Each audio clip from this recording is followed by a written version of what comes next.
Hello friends, welcome to our channel of Mission Academy. We are discussing the specific sessions for NEET aspirants. Under this, we were discussing about the topic of SAIL division from 11th standard CBSE. This topic is considered as very important and it is considered as slightly difficult for the student to understand, and that's why we are discussing this particular topic in this particular series. तो ये topic थोड़ा सा बच्चों के मन में fear factor है और इसीलिए इसी टॉपिक को हम थोड़ा सा अच्छी तरीके से इलैबोरेट कर रहे हैं कि आने वाली नीट के एग्जाम में जो अभी एग्जाम देने वाले हैं उन बच्चों के लिए भी जो 4th में को होने वाली है और नेक्स्ट ईयर जो एग्जाम होगी उनके लिए भी ये सेशन बेनिफिशियल रहेंगे। तो हमने पहले इसके टॉपिक में पहले पार्ट में हमने डिस्कस किया कि किस तरीके से ये जो सेल डिवीजन की प्रोसेस है वो शुरू होती है और सेल डिवीजन की प्रोसेस जरूरी इसलिए है क्योंकि मल्टीप्लिकेशन ऑफ सेल होगा तभी सेल जो है ये मास जो है ये अडॉप्ट करेगा और अगर मास अडॉप्ट करेगा तभी ऑर्गन डेवलपमेंट होगा और तभी एक सिस्टम जो है वो डेवलप होगी और इसीलिए बहुत ज़रूरी है कि सेल में डिवीजन हो। और ये फेज हमने लास्ट लेक्चर में ही देखा, लास्ट मेरे पार्ट में जो मेरा पहला वाला जो पार्ट है प्रीवियस टू दिस पार्ट, उस पार्ट में मैंने डिस्कस किया था कि भाई ये जो पूरा सेल ग्रोथ का जो पूरा प्रोसेस है उसमें सबसे इंपॉर्टेंट आता है ये वाला जिसे हम कहते हैं इंटरफेज। और हमने पहले पार्ट में जीवन फेज जो है वो डिस्कस किया एग्जैक्टली जो इंटरफेज का सब फेज है, मतलब इंटरफेज में जो 3 फेजेस है उन 3 फेजेस में ये पहली वाली जो फेज है जिसे हम कहते हैं जीवन फेज, ये हमने डिस्कस की। अभी हम आगे का पार्ट डिस्कस करेंगे दैट इज एस फेज और G2 फेज जो इंटरफेज की 2 फेजेस है और उसके बाद की जो फेज आती है जिसे हम कहते हैं माइटोसिस या M phase, right, along with that cytokinesis. तो इस तरीके से ये पूरा सर्कल जो है कंप्लीट होता है और तभी ये पूरा प्रोसेस जो है ये होने के बाद ही ये सेल डिवीजन की पूरी प्रोसेस कंप्लीट होती है।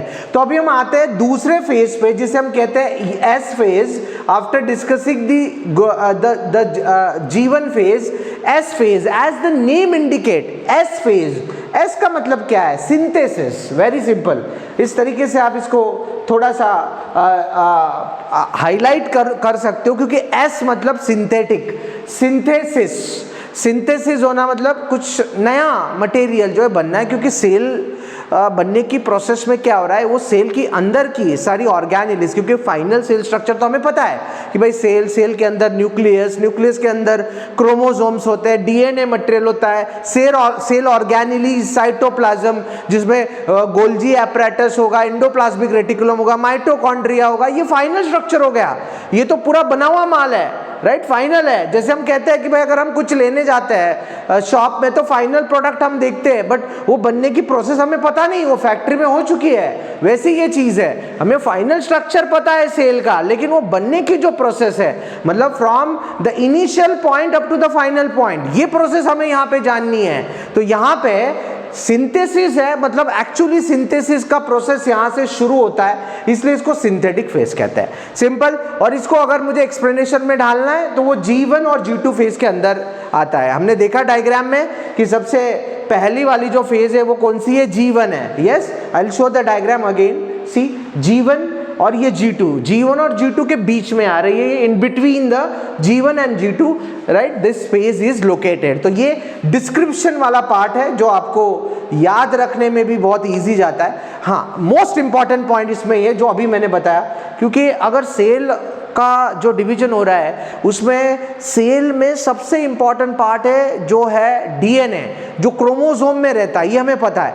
तो इस डीएनए का जो भी रिप्लिकेशन होगा, मतलब आगे सेल डिवीजन में डीएनए में भी जो है कोई डिस्टर्बेंस नहीं होना चाहिए। तो इस सिंथेसिस फेज में, इस एस फेज में रेप्लिकेशन ऑफ डीएनए शुरू हो जाता है। तो देखिए हमारे लिए सबसे इंपॉर्टेंट पॉइंट यही रहेगा कि सिंथेसिस फेज में जो आगे जाके, क्योंकि DNA is the most important information carrier part of the cell, क्योंकि इंफॉर्मेशन जो है वो डीएनए से जाती है। अगर डीएनए डिस्टर्ब हो गया तो आगे आने वाली जो सेल है इसमें भी जेनेटिक जो एबनॉर्मलिटीज जो है वो आ सकती है। इसीलिए ये बहुत इंपॉर्टेंट है रेप्लिकेशन ऑफ डीएनए, और वो एस फेज में होता है, सिंथेसिस फेज में होता है। इसमें डीएनए कंटेंट डबल हो जाता है, यस, क्योंकि रेप्लिकेशन हो रहा है, डीएनए कंटेंट जो है डबल होता है, लेकिन बट क्रोमोसोम्स, जो क्रोमोसोम्स है, नंबर रिमेन सेम, क्योंकि क्रोमोसोम के अंदर डीएनए। देखिए कैसी बात हो रही है, सपोज मैं आपको एक सिंपल एग्जांपल दे रहा हूं। एग्जांपल क्या दे रहा हूं मैं, आपने बकेट है, एक बकेट में पानी लिया है, ठीक है, और बकेट में आपने सपोज एक जो है पानी लिया, एक मग पानी आपने लिया है। अभी बकेट का जो वॉल्यूम है वो तो फिक्स है, राइट, और उसके बाद आपने वापस उसमें और एक मग पानी जो है वो उसमें आपने ऐड किया, दूसरा किया, तो बकेट सेम रहेगी, बकेट के स्ट्रक्चर में चेंज नहीं हो रहा है, लेकिन बकेट के अंदर का पानी जो है वो बढ़ते जा रहा है। मतलब पानी जो है वो डबल या ट्रिपल टाइम्स होते जा रहा है जैसे आप ऐड करते जा रहे हो। वैसे भी यहाँ पे बात हो रही है, क्रोमोसोम जो है उसमें चेंजेस नहीं हो रहा है, मतलब क्रोमोसोम्स के अंदर डीएनए हो रहा है, तो क्रोमोसोम के नंबर सेम रहेंगे जो बने हैं, लेकिन उसके अंदर का डीएनए जो है वो जो है डबल होते जाता है। और उसके साथ ये जो पार्ट है सेंट्रिओल्स डुप्लीकेट्स। अब ये सेंट्रिओल क्या होता है? सेंट्रिओल एक ऐसा स्ट्रक्चर है जो माइक्रोट्यूब्यूल भी उसे कहा जाता है। ट्यूब्यूल का मतलब है ये ट्यूबुलिन नाम के प्रोटीन से बना है। जैसे एक रोप होता है ना, ये चीजों को हम लोग यूज करते हैं कहीं बांधने के लिए रोप, वैसे ये सेंट्रिओल्स होते हैं। ये इन सारी ऑर्गेनेलीज में, इन फेजेस में इनको पकड़ने का काम करते हैं, इसलिए इसको माइक्रोट्यूब्यूल भी कहा जाता है। और वो जिस प्रोटीन से बने उसका नाम भी ट्यूबुलिन दिया गया है, क्योंकि it is a tubule like structure. Tubule like structure means like this, I can show like this, ऐसा जो है ये ऐसा स्ट्रक्चर रहेगा, tubule like structure. Yes, so that is the centrioles. तो ये सेंट्रिओल्स जो है ये भी यहां पे डुप्लीकेट होना शुरू हो जाते हैं। तो एस फेज में प्रोमिनेंट क्या क्या चेंजेस शुरू हुए? एक हुआ सबसे पहला वाला कि डीएनए रेप्लिकेशन हुआ, दूसरा वाला डीएनए की जो नंबर्स है, मतलब डीएनए डबल होने लगा, क्रोमोसोम चेंज नहीं हुए, और सेंट्रिओल जो है वो भी डुप्लीकेशन शुरू हो गया, क्योंकि सेंट्रिओल ज्यादा लगेंगे आगे जाके, ऑर्गेनेलीज, नंबर ऑफ ऑर्गेनेलीज बनेंगे, तो उसके लिए सेंट्रिओल्स की भी जरूरत पड़ेगी। इस तरीके से ये फेज होता है। अभी हम आते हैं तीसरे फेज पे, जिसे कहते हैं हम G2 phase, right, S phase के बाद में आता है, तो इसलिए हम इसे कह सकते हैं कि this is the last phase of interphase. मतलब इंटरफेज का सबसे लास्ट वाला फेज ये रहेगा G2 फेज। G2 फेज में क्या होता है? G2 फेज में प्रोसेस कंटिन्यू रहेगी, क्योंकि सिंथेसिस ऑलरेडी स्टार्ट हो चुका है, cell growth continues and spindle proteins requires. अब ये स्पिंडल प्रोटीन्स क्या है? ये देखिए आगे हम ये आगे की फेज में ये चीजें देखेंगे। स्पिंडल लाइक स्ट्रक्चर बनता है, क्योंकि स्पिंडल लाइक स्ट्रक्चर मतलब क्या? Thread like structure. ये स्पिंडल्स ये क्या करते हैं? ये सारे, ये ऐसी बात हो गई, ये सारी चीजें रैंडम है, क्योंकि सेल बन रही है और सब लोग इधर उधर जो है वो पड़े हुए हैं, इनको अरेंज करना है, ऑर्गेनाइज करना है। जैसे ये मैं आपको एक एग्जांपल देता हूं। जैसे घर में जब शादी वाला माहौल होता है तो सब लोग इधर उधर, राइट, सब लोग ये वो काम में, वो दूसरे काम में, लेकिन कोई एक पर्सन होता है, राइट, जो घर में जो होता है मेन पर्सन, वो क्या करता है? सबको काम डिस्ट्रीब्यूट कर देता है, मतलब ऑर्गेनाइज कर देता है। तो सब लोग जो है ये वेल ऑर्गेनाइज वे से फिर काम करेंगे तो आउटपुट आएगा। वैसी बात यहां पे भी हो रही है। क्या हो रहा है यहाँ पे? यहाँ पे ये हो रहा है कि ये स्पिंडल जो है, ये स्पिंडल सबको जो है, जो बनने वाले जो ऑर्गेनेलीज है, इनको अरेंज करने का काम करेंगे, और ये स्पिंडल प्रोटीन्स यहाँ पे लगते हैं, और ये G2 फेज में जो है ये बनना शुरू हो जाता है। ये बहुत बहुत जरूरी है, माइटोसिस के लिए ये जरूरी है, आगे की प्रोसेस के लिए जरूरी है, और सेल जो है ये बिल्कुल प्रॉपर तैयार हो जाती है। Cell prepares for the next phase, जो आने वाली माइटोसिस है उसके लिए सेल जो है यहाँ पे बनती है। मतलब ये क्या है? ये फाइनल टच आप कह सकते हो इंटरफेस का, कि भाई अभी सेल जो है अभी एंट्री करेगी माइटोसिस में। एग्जैक्टली माइटोसिस मतलब क्या? जिसे हम एम फेज भी कहते हैं, mitosis.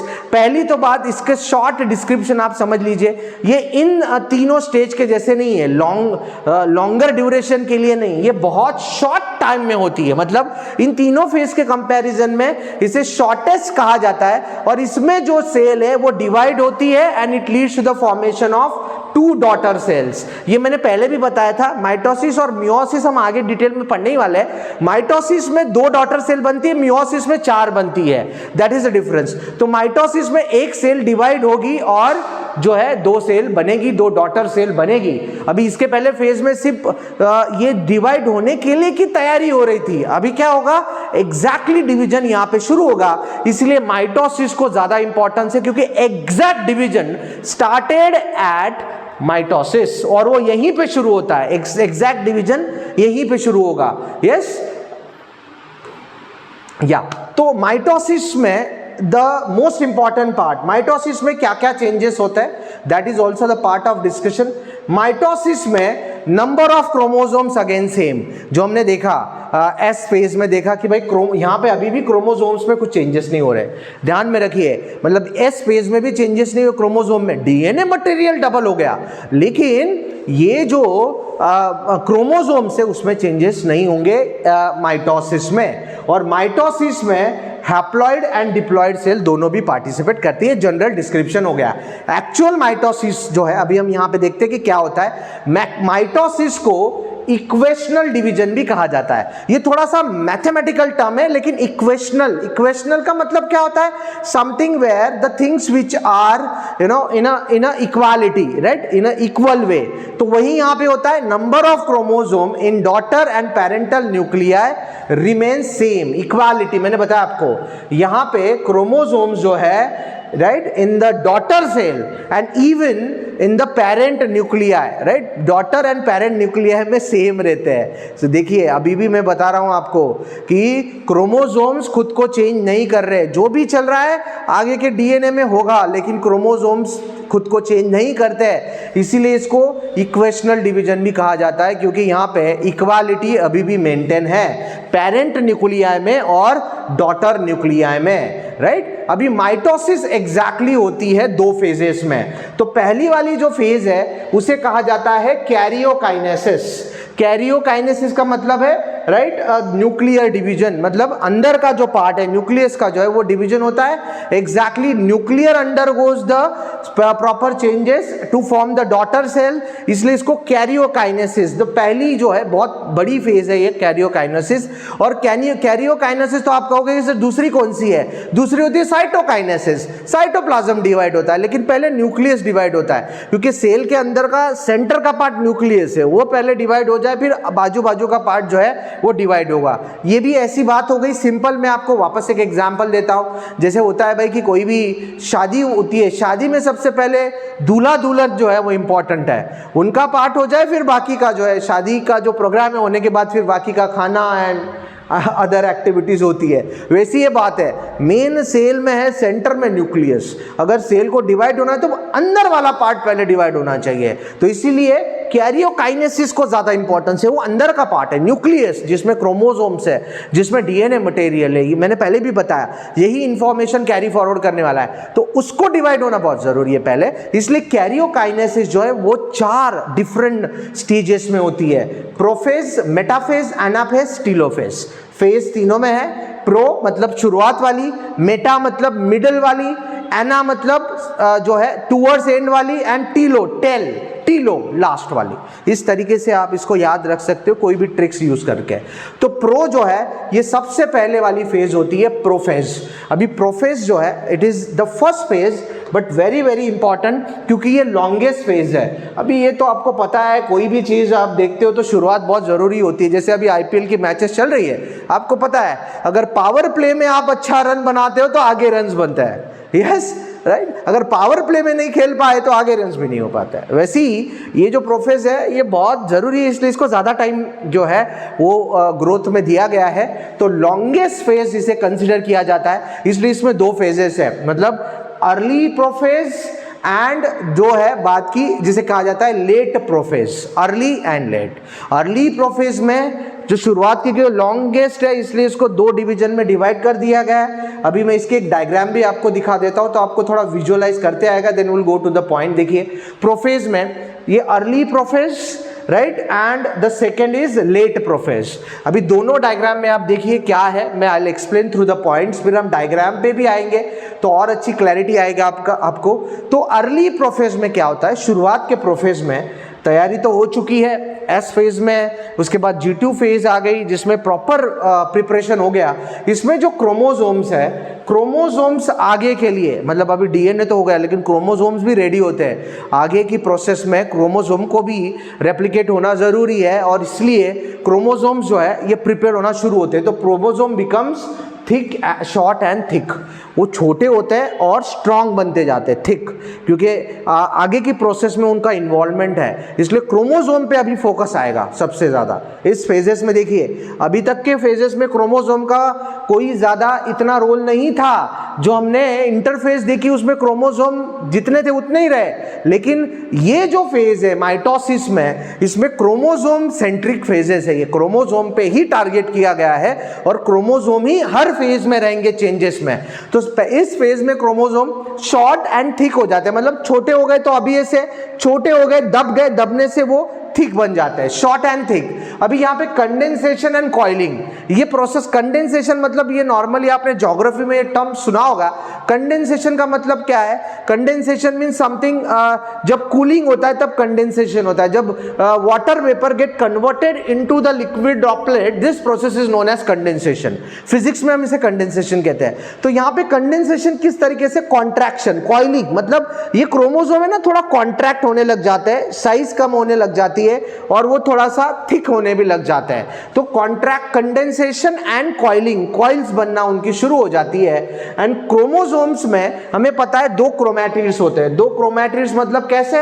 Right, the structure is like this. If I want to show here, यहाँ पे ये इस तरीके का स्ट्रक्चर जो है, रफली आई एम शोइंग, ये ऐसा स्ट्रक्चर जो है ये बनता है। तो ये जो 2 अलग अलग आपको रिंग लाइक स्ट्रक्चर नजर आ रहे हैं, इनको कहा जाता है क्रोमैटिड्स। तो ये जो क्रोमैटिड्स है, these chromatids they attach together to the centromere. Centromere मतलब ये देखो यहाँ पे सेंटर में एक स्ट्रक्चर बनता है। अभी हम डायग्राम पे भी आएंगे तो और अच्छी क्लैरिटी आपको आएगी, राइट। बट लेट प्रोसेस जो है, मतलब इसके बाद, अर्ली में तो क्या हो गया, क्रोमोसोम्स कंडेंस हो गए, राइट, थिक हो गए, कॉइल स्ट्रक्चर बन गया, मतलब अच्छे खासे रेडी हो गए क्रोमोसोम्स। और लेट प्रोसेस में क्या होता है? लेट प्रोसेस में nuclear membrane and nucleolus begin disappear. अभी जो न्यूक्लियर मेम्ब्रेन है, देखिए अभी आप कहोगे कि सर न्यूक्लियर मेम्ब्रेन तो फाइनली आ जाता है, लेकिन अभी वो चला जाता है। ये कैसी बात हो गई? ये इंटरमीडिएट फेज है। इस फेज में बहुत इंपॉर्टेंट चेंजेस होते हैं। तो न्यूक्लियर मेम्ब्रेन जो है वो डिसअपियर हो जाता है और उसके साथ न्यूक्लियोलस, जो छोटा एक सर्कुलर स्ट्रक्चर जो न्यूक्लियस के अंदर बना है, वो भी डिसअपियर हो जाता है लेट फेज में। एंड सेंट्रियोल्स जो बने हुए हैं, जो मैंने बताया, जो एक सॉर्ट ऑफ बाइंडिंग मटेरियल है, जो माइक्रोट्यूब्यूल है, जो ट्यूबुलिन नाम के प्रोटीन से बने हुए हैं, they moves towards the opposite poles of the cell. Cell के 2 पोल्स है।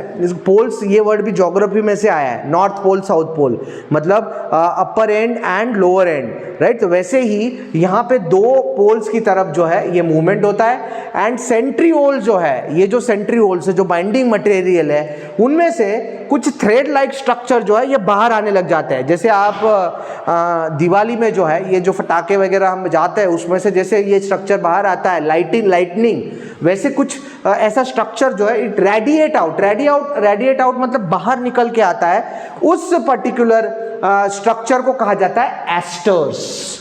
क्या कहा जाता है उसको? एस्टर्स। अभी हम डायग्राम पे आएगी, द 2 एस्टर्स। 2 क्यों? क्योंकि 2 अपोजिट पोल हो गए, क्योंकि ये जो है सर्कुलर स्ट्रक्चर है ऊपर का और नीचे का, राइट। तो ऊपर से भी एस्टर और नीचे से भी, तो दोनों साइड से ये जो है ये एस्टर्स निकलेंगे, क्योंकि 2 पोल्स है। And with the spindle fibres form the mitotic apparatus. एक माइटोटिक एपरेटस क्यों कहा गया? क्योंकि सारा मटेरियल जो है ये माइटोसिस में एंड तक, मतलब टीलोफेज तक, ये मटेरियल अरेंज रीअरेंज हो जाता है। ये पूरा एपरेटस है, मतलब इसी पूरे मटेरियल पे जो है ये अंदर का पूरा खेल चल रहा है, इसलिए इसको माइटोटिक एपरेटस नाम दिया गया है। और बाकी की जो चीजें है, मतलब गोल्जी एपरेटस, एंडोप्लाज्मिक रेटिकुलम, ये सारी चीजें जो है यहाँ पे डिसअपियर हो जाएगी, क्योंकि यहाँ पे मेन फोकस किस पे रहेगा? माइटोटिक एपरेटस पे रहेगा। देख लीजिए अभी डायग्राम में जो चीजें मैंने बताई, मैं डायरेक्ट डायग्राम पे भी आ सकता था, लेकिन मैंने पहले पॉइंट्स को, क्योंकि पॉइंट्स को आपको याद रखना है, तभी प्रोसेस जो है वो याद रहेगी। अभी हम डायग्राम पे आएंगे तो जो पॉइंट्स हमने ऑलरेडी डिस्कस किए, वो वापस रिकॉल हो जाएंगे। कैसे? देखिए, प्रोफेज में आपको दो अलग अलग अर्ली और लेट प्रोफेज मैंने बताया। इसमें देखिए मैंने बताया सेंट्रिओल्स बन रहे हैं। सेंट्रिओल्स जो टिब्युलर स्ट्रक्चर है, माइक्रोट्यूब्यूल जो मैंने कहा, राइट। स्पिंडल फाइबर्स बन रहे हैं, राइट, थ्रेड लाइक स्ट्रक्चर, और उसके साथ न्यूक्लियर इन्वेलप जो है वो डिसअपियर होना शुरू हो जाता है। ये वाला न्यूक्लियर इन्वेलप जो ऑलरेडी बना है, आगे की स्टेज में मतलब ये लेट प्रोफेज में वो डिसअपियर होना शुरू हो जाता है। अभी आप लेट प्रोफेज पे जब आते हो तो आप देखिए लेट प्रोफेज पे ये जो अरेंजमेंट है, देख लीजिए ये डायग्राम में किस तरीके से ये जो स्पिंडल फाइबर है और ये देखिए अंदर का जो पार्ट है सेंट्रोमियर, ये क्रोमोसोम का, देखो किस तरीके से ये एक दूसरे को बनने लगे, मतलब ऑर्गेनाइजेशन बनना शुरू हो गया है। देख लीजिए यहाँ पे, और ये देखो पोल्स की तरफ आपको नजर आ रहा है क्या? एस्टर्स, राइट, ये सेंट्रिओल्स के पास। तो ये जो स्ट्रक्चर है यहाँ पे आप देख लीजिए, आपको क्रोमोसोम्स, राइट, उसके दो क्रोमैटिड्स, अंदर आपको नजर आ रहा है सेंट्रोमियर, ये जो है सेंट्रोमियर, यहाँ पे आपको सेंट्रिओल्स भी नजर आ रहे हैं, एस्टर्स भी नजर आ रहे हैं, स्पिंडल फाइबर भी नजर आ रहे हैं। तो ये पूरे स्ट्रक्चर को, जो ये जो पूरा स्ट्रक्चर है, इसे कहा जाता है माइटोटिक एपरेटस। अभी ये जो है यही आगे जाके सेल के अंदर जो है, मतलब जो न्यूक्लियस के अंदर का जो डेवलपमेंट है, ये इसके इर्द गिर्द ही होगा, इसलिए इनको बहुत इंपॉर्टेंस है और इनको माइटोटिक एपरेटस जो है ये कहा जाता है। अभी हम आते हैं सेकेंड फेज में। माइटोटिक एपरेटस बनना ही पहली फेज का सबसे इंपॉर्टेंट आउटपुट है। तो अगर मुझे कोई बोलेगा कि सर पहला जो फेज है, मतलब इसका प्रोफेज में का मेन पॉइंट क्या रहेगा? Mitotic apparatus. माइटोटिक एपरेटस जो है ये प्रोफेज में बनता है। अभी हम आते हैं मेटाफेज में, जो सेकेंड फेज है इसकी। सेकेंड फेज में क्या हो रहा है? सेकेंड फेज में जो न्यूक्लियस है और जो न्यूक्लियर मेम्ब्रेन है वो कंप्लीटली डिसअपियर हो जाता है। देखिए मैंने पहले ही बताया कंप्लीटली, यहाँ पे वर्ड देखिए, आप बोलोगे कि सर पहले फेज में तो डिसअपियर था, अभी कंप्लीटली मतलब क्या? थोड़ा बहुत जो बचा हुआ होगा, राइट, जैसे होता है ना भाई, थोड़ा बहुत रिमेनिंग मटेरियल होगा, वो भी वहां से निकल जाता है। इस फेज में वो पूरी तरीके से निकल जाता है, पूरी तरीके से साफ हो जाता है, कंप्लीटली डिसअपियर। और इसमें शॉर्ट एंड थिक क्रोमोसोम्स ये वापस ऑर्गेनाइज होते हैं, जो शॉर्ट बने हैं और थिक है, कंडेंसेशन होने के बाद, कॉइलिंग होने के बाद जो बने हैं, right, along the equatorial plane of the cell. Equatorial plane of the cell मतलब क्या? कि जैसे हमने देखा सेल अर्थ होती, अर्थ के बिल्कुल सेंटर से जो लाइन पास होती है जिसे हम इक्वेटर कहते हैं, हमें पता है। तो उसी कॉन्टेक्स्ट में ये सेल को भी विजुअलाइज कीजिए, सेल है और सेल के सेंटर में ये हो रहा है, इसलिए इसको इक्विटोरियल नाम उससे ही आया, इक्विटोरियल प्लेन, सेंटर वाला जो प्लेन है वहीं पे हो रहा है सारा अरेंजमेंट। तो इक्विटोरियल प्लेन में ये सारी चीजें हो रही है, इसीलिए एट द इक्वेटर, वर्ड भी वही यूज किया है, ये ज्योग्राफी का वर्ड है लेकिन आपके बायोलॉजी में यूज किया है, और वो यूज इसलिए किया है क्योंकि activity cell is a circular structure, right, spherical structure, और उसके सेंटर में है, वो प्लेन में हो रहा है, इसीलिए ये वर्ड यूज किया है इक्वेटर। और इसमें एग्जैक्टली ये पॉइंट बहुत जरूरी है, एक क्रोमैटिड, मतलब ये जो पार्ट है क्रोमोसोम का, उसमें उसका एक क्रोमैटिड, राइट, एक और एक, तो one chromatid of each chromosome, मतलब मैं अगर क्रोमोसोम ऐसे देखता हूं तो उसका ये एक पार्ट को अलग कर देता हूं, ये तो ये दो क्रोमैटिड बन जाएंगे। तो उसमें से एक क्रोमैटिड जो है, it is connected by its kinetochore to the spindle fibre of the one pole. अभी ये मतलब यहां पे क्या हो रहा है? कनेक्शन का काम हो रहा है, दोनों में से एक वाला जो है ना, ये एक वाला मतलब एक क्रोमैटिड जो है ये ऊपर के पोल को जो है कनेक्ट हो जाएगा, और ये दूसरा वाला क्रोमैटिड जो है नीचे के पोल को होगा। ये कैसे होगा? जो हम लोग जो है ना रोप का यूज करते हैं ना, किसी भी चीज को जो है वो टाइट करने के लिए, तो अगर दो एंड से करना है भाई, वो एंड से आप कीजिए, ये एंड से हम करते हैं, तो दोनों एंड से उसको हम लोग टाइट कर रहे हैं, वैसी बात हो रही है। तो स्पिंडल फाइबर से ये ऐसा, जस्ट ट्राई टू विजुअलाइज, बीच में इक्विटोरियल प्लेन है और ये ऐसा क्रोमोसोम है, तो एक वाला पार्ट जो है इस तरीके से टाइट हो रहा है और नीचे वाला दूसरे स्पिंडल फाइबर से, तो इस तरीके से वो पूरी तरीके से एक होल्ड मिल जाएगा उसको, राइट, ये मटेरियल जो है वो टाइट हो जाएगा पूरी तरीके से, माइटोटिक एपरेटस। तो ये वाला पार्ट यहाँ पे होता है। सिस्टर क्रोमैटिड जो है मतलब दूसरा वाला, यही मैंने बताया, दो क्रोमैटिड है ना एक क्रोमोसोम में, तो पहला वाला फर्स्ट क्रोमैटिड और उसके दूसरे वाले को सिस्टर कहा गया क्योंकि दोनों एक दूसरे जैसे ही है। तो सिस्टर क्रोमैटिड दूसरे पोल को अटैच होगा स्पिंडल फाइबर से, और पहला जो क्रोमैटिड है वो पहले पोल से अटैच होगा। इस तरीके से ये प्रोसेस जो है यहाँ पे होगा, एक सामने वाले पोल पे और एक अपोजिट पोल पे। अभी आप डायग्राम से अच्छी तरीके से इसको विजुलाइज कर सकते हो। देखो मैंने जो बताया, ये हो गया इक्वेटर, यस, और ये हो गए देखिए क्रोमोसोम्स, यस, और ये देखिए ऊपर और नीचे वाला पोल, और ये बीच में आपको स्पिंडल्स नजर आ रहे हैं, ये जो डॉटेड स्ट्रक्चर है ये स्पिंडल, और ये वाला जो है यहाँ पे इस डायग्राम को अगर आप ठीक से विजुलाइज करोगे तो ये देखिए ये एक क्रोमैटिड, ये दूसरा क्रोमैटिड, राइट, दो क्रोमैटिड है, सिस्टर क्रोमैटिड। तो ये एक क्रोमैटिड और दूसरा, तो एक ऊपर की तरफ और ये दूसरी नीचे की तरफ। बाकी सब सेंट्रियोल भी मौजूद है, एस्ट्रल रेज भी मौजूद है, साइटोप्लाज्म है, स्पिंडल फाइबर है, और ये इक्विटोरियल प्लेन है, राइट, ये वाला जो है इक्विटोरियल प्लेन है। इसको मेटाफेज प्लेट भी कहा जाता है क्योंकि प्लेट जैसा स्ट्रक्चर आपको सेंटर में नजर आएगा। तो ये बहुत बहुत इंपॉर्टेंट फेज है इस पूरे प्रोसेस का। अभी हम आते हैं थोड़ा सा एंड की तरफ हम जा रहे हैं, अभी हम आ रहे हैं एनाफेज पे, राइट। एनाफेज जो है ये टूवर्ड्स एंड हम कह सकते हैं कि एंड की तरफ हम अभी प्रोसीड कर रहे हैं। तो एग्जैक्टली ये शॉर्टेस्ट फेज कंसिडर की जाती है। मैंने बताया शुरुआत है प्रोफेस से, वो बहुत लॉन्गेस्ट है क्योंकि वहाँ पे अर्ली और लेट दो फेजेस जो में डिस्ट्रीब्यूशन हो रहा है, लेकिन अभी थोड़ा सा हम एंड की तरफ जा रहे हैं इसलिए ड्यूरेशन कम हो गया है इसका। और यहाँ पे होता क्या exactly, centromere divides into 2 and separation of chromatids.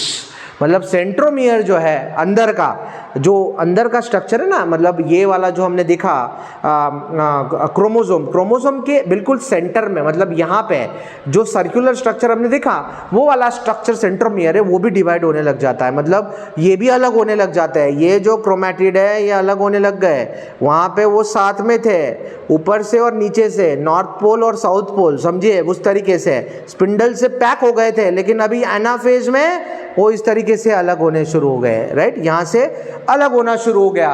तो separation of chromatid is the main important part of the anaphase. Anaphase में जो क्रोमैटिड पहले क्रोमोसोम में एक साथ थे वो अलग हो गए, ब्रदर एंड सिस्टर अलग हो गए, राइट। ये वाला ब्रदर था, ये वाला सिस्टर था क्रोमैटिड, तो ब्रदर और सिस्टर अलग हो गए, उस तरीके से ये अलग हो गए and they start migrating towards the opposite poles, और वो अपोजिट पोल्स की तरफ जाना शुरू कर देते हैं। ये बहुत बहुत इंपॉर्टेंट है क्योंकि ये अलग होते हैं तभी ये क्रोमोसोम्स, क्योंकि अभी तक क्रोमोसोम में कुछ ज्यादा चेंजेस हुए नहीं थे इंटरफेज में, लेकिन यहाँ पे देखिए क्रोमोसोम्स में कितनी ज्यादा हलचल होने लग गई। पहले तो क्रोमोसोम जो थे वो बहुत ज्यादा शॉर्ट हुए, थिक हुए, कंडेंसेशन हुआ, कॉइलिंग हुआ, स्पिंडल फाइबर से बनने लगे, और अभी फाइनली क्रोमोसोम्स में से क्रोमैटिड जो है ये अलग होने लगे। And this particular chromosome spindle fibre ये कॉन्ट्रैक्ट भी होते हैं, कॉन्ट्रैक्शन मतलब और छोटे होने लग जाते हैं वो, राइट, इस तरीके से सिकुड़ने लग जाता है, and they pull the daughter chromosome towards the respective poles.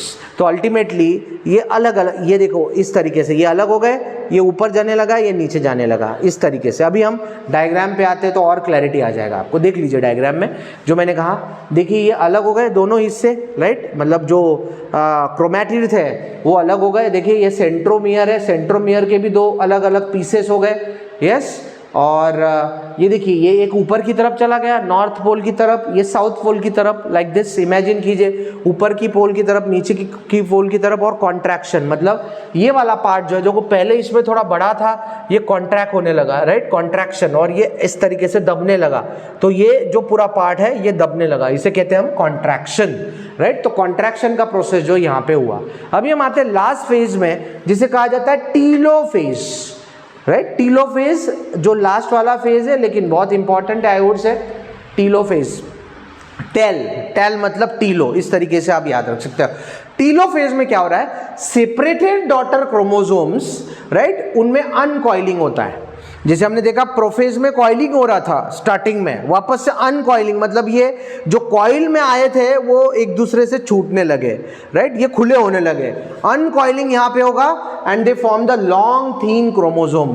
तो पहले जो क्रोमोसोम शॉर्ट और थिक था वो धीरे धीरे रिलीज होके बड़ा होना शुरू हो जाता है क्योंकि एंड की तरफ आ गया है, तो वो थोड़ा सा रिलैक्स होना जैसा जो फेज है आप कह सकते हो, रिलैक्सेशन, भाई चलो अभी धीरे धीरे चीजें जो है वो शांत हो रही, उस तरीके से लॉन्ग थीन क्रोमोसोम जो है वो रिलैक्स होने लग जाता है और फाइनली इनमें से एक नेटवर्क, मतलब ये रिलैक्स होने लग गए और ये खुलने लग गए और इससे एक जाली जैसा जो पार्ट है वो बनता है, उसे कहा जाता है क्रोमैटिन नेटवर्क। तो यहाँ पे ये क्रोमैटिन नेटवर्क बनेगा और जो भी न्यूक्लियर मेम्ब्रेन, मैंने पहले कहा था न्यूक्लियर मेम्ब्रेन शुरुआत में डिसअपियर हो गए थे, राइट, प्रोफेज में, तो अभी ये न्यूक्लियर मेम्ब्रेन जो है रीअपियर होना शुरू हो जाते हैं। रीअपियर मतलब वापस, क्योंकि ये जरूरी है, क्योंकि न्यूक्लियर मेम्ब्रेन ही न्यूक्लियस को जो है ये प्रोटेक्शन प्रोवाइड करता है और वो क्रोमोसोम के अराउंड जो है ये बनना शुरू हो जाता है again. Yes, that is the main important part and it leads to the formation of daughter nucleus. अंदर न्यूक्लियस भी बनना शुरू हो गया और ये स्पिंडल फाइबर, अभी इसकी कोई जरूरत नहीं है, ये थ्रेड लाइक स्ट्रक्चर किस काम के थे, मैंने कहा स्पिंडल फाइबर हो, यस, और या फिर सेंट्रीओल्स रहे, इनका ज़्यादा आगे रोल ही नहीं है, क्योंकि ये सिर्फ किस ऑर्गेनाइज करने के लिए, राइट, एक दूसरे को बांधने के लिए इनका ज़्यादा काम था। तो स्पिंडल फाइबर यहाँ पे डिसअपियर हो जाएगा, लेकिन न्यूक्लियोलस रीअपियर होता है। न्यूक्लियोलस हमें पता है एक स्मॉल स्ट्रक्चर जो है वो अंदर सेल के अंदर, न्यूक्लियस के अंदर जो है ये डेवलप होता है and that is the nucleolus. और ये एक नया स्ट्रक्चर जिसका आगे जाके इंपॉर्टेंस है, इसलिए ये रीअपियर इस फेज में हो जाता है। तो अभी इसका डायग्राम देख लीजिए, इसमें आपको क्लैरिटी आ जाएगा कि किस तरीके से, देखिए डिविडेशन हो गया, ये देखिए न्यूक्लियोलस, मैंने बताया यस न्यूक्लियोलस, ये स्ट्रक्चर जो है ये रीअपियर हो जाएगा, ये इन्वेलप आ गया लाइक दिस, ये इन्वेलप आ गया, क्रोमैटिन, यस क्रोमैटिन स्ट्रक्चर मैंने बताया नेटवर्क लाइक, सेंट्रीओल अभी तक जो है यहाँ पे प्रेजेंट है, लेकिन धीरे धीरे ये डिसअपियर होना शुरू हो जाता है। तो ये मेन ऑर्गेनाइजेशन जो है, क्योंकि अंदर एक क्लीवेज जो है ये भी बनना शुरू होगी अभी, क्योंकि इसको अलग होना है, क्लीवेज जिसे फरोइंग कहते हैं, क्योंकि ये अलग होंगे तभी दो सेल बनेंगे ना, एक सेल से दो डॉटर सेल बननी है माइटोसिस में। तो ये अंदर वाला मटेरियल अभी भी जैसे लाइक अ ट्विंस, राइट, ट्विंस जो है ना, जब तक ये ऊम में होता है, मतलब यूटेरस में होता है, वो लगे हुए हैं, और जब तक वो फाइनल जब पार्चुरेशन होता है, मतलब जब डिलीवरी होती है, वो अलग हो जाता है, राइट। तो वैसे ही ये यहाँ पे चीज़ है कि it is looking like you know the twins. तो ये अभी भी अटैच है।